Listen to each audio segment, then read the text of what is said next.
안녕하세요! Welcome to my Korean update for I don't even know how many weeks now. That's a great way to start a video. And it does seem kind of weird to be filming a video about how's my Korean going when I've just got back from my holiday. And my holiday wasn't in Korea. So it's like, oh, I feel like I haven't done Korean for forever, basically. But I do have some cool news about Korean. I did do one thing that has made a difference before I went away.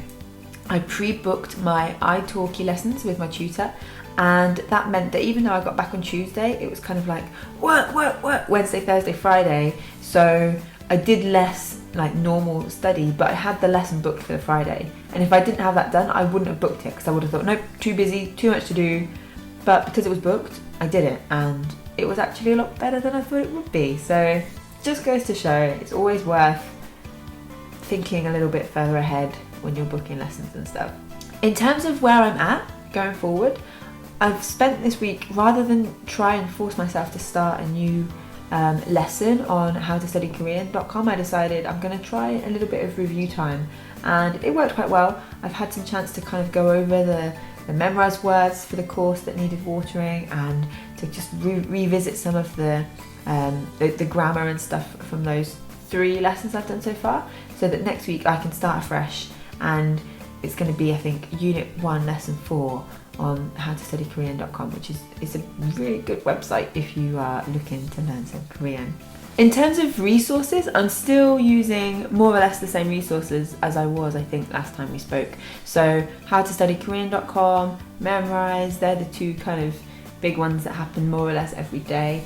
But with howtostudykorean.com, I've kind of changed things up. So whereas before I was like, this is amazing, I'm going to do a lesson a day, that got kind of intense. It's just after like a week. So I decided to scale things back and go for 1 lesson a week and really focus in on each sort of skill set. So on the Monday, what I do is I read the lesson and I make some notes on it, and then I kind of like try and understand, okay, so that's how that works.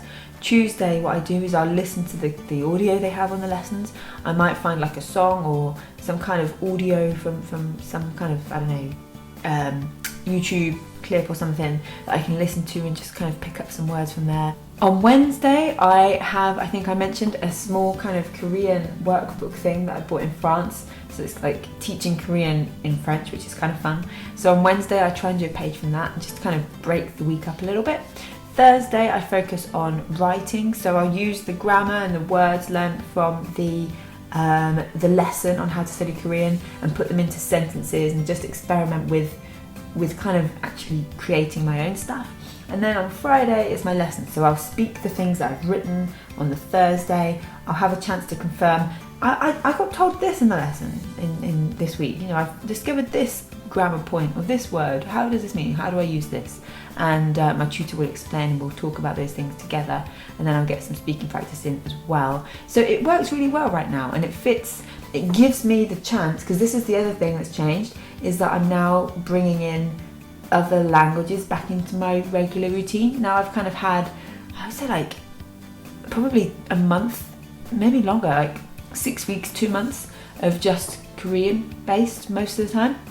So now I'm trying to bring in some other languages again that I want to kind of pay attention to, primarily Japanese, at the minute a little bit of German, ready for going to Berlin for the polyglot gathering, whoop, whoop, whoop.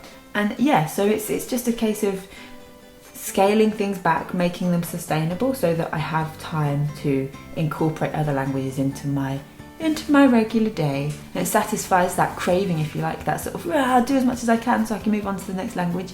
So it just makes things a bit smoother, which is good.